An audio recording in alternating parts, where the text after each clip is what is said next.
Shalom, I'm Rabbi Jonathan Ginsburg of the Ezra Habanim Niles Township Jewish Congregation in Skokie. This video is about Hasidut, Chasidim. I'm not a Hasid, I'm not Orthodox, but I want to explain to people some of the essential ideas and how it got started. First of all, a little background. The first modern term of Hasid was from 1700. There were the terms Hasid used earlier in Jewish history, but in a different context. The word chesed is mercy. Chesed also can be piety, but it became to be a term associated with a particular kind of Jews.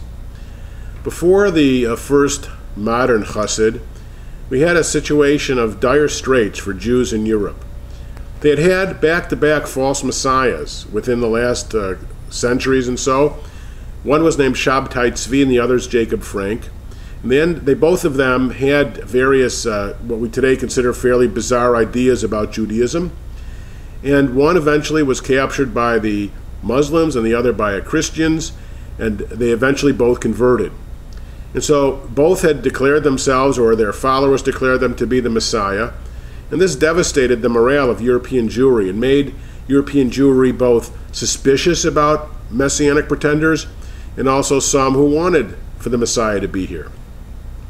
In addition, Jews in the Ukraine had experienced brutal, horrible anti-Semitism in the Khmelnytsky pogroms in the Ukraine in 1648. And so much of world Jewry was shaken by the horrible anti-Semitism of medieval Europe, the terrible situation the Jewish people faced after being expelled from every country of Europe in the early Middle Ages and then facing this kind of brutality from the Tsar and from the Cossacks. And so the Jewish morale was devastated and hurt. Jews were also very poor. And they also complained about poor spiritual leadership. They didn't have rabbis who were pastors as they do today. Rabbis were basically only judges. And so the Jews suffered from a lack of spiritual guidance.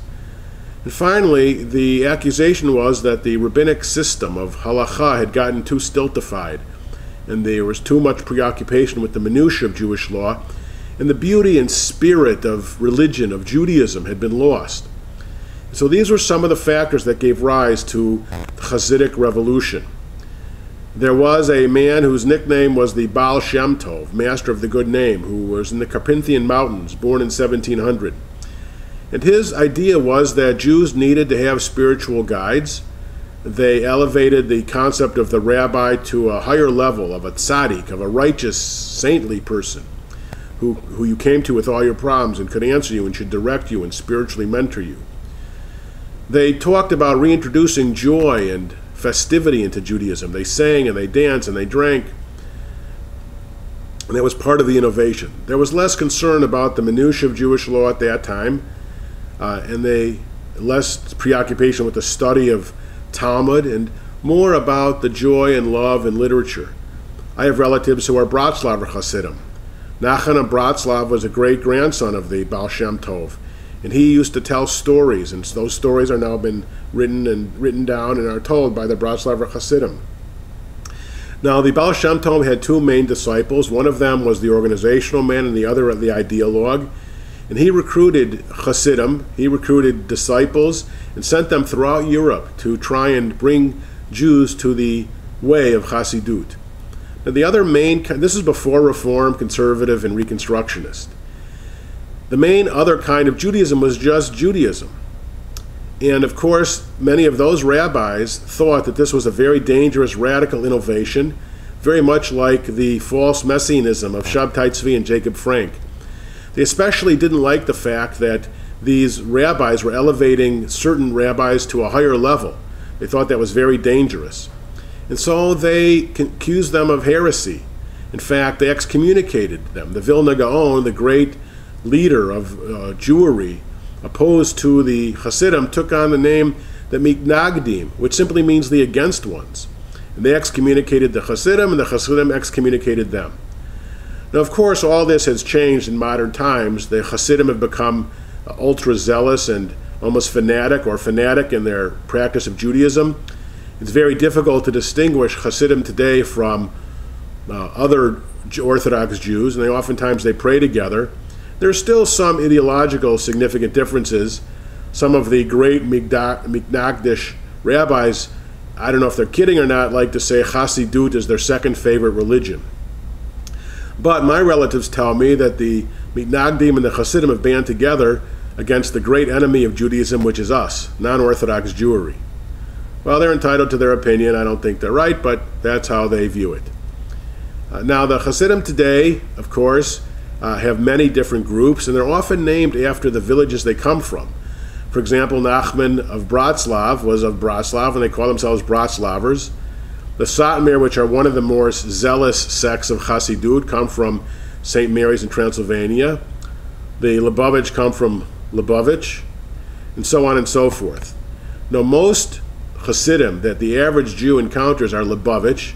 They wear business suits and black hats, and they're very difficult to differentiate from other Orthodox Jews. They're very much into outreach. They do much good, and also there's a deep concern that they're venerating their dead rabbi to a level that might be a great problem historically for Judaism of, again, false messianism. The other Hasidic sects are more distinguishable because they wear kapatas, usually the long, almost to the floor garments. The women all dress very modestly. Married women have to wear wigs or hats completely covering their head. They wear dresses that cover the elbows and the knees. The men are usually in long suits. Now, whether they wear white socks or black socks have various differences about where they came from. Most of that clothing garb is the garb of medieval Polish aristocrats, and so that's the garb that they're wearing. When you see them wearing a fur hat, it's on the Sabbath or a holy day. They're called shtreimels, and the width of the fur shtreimel depends on their Hasidic sect.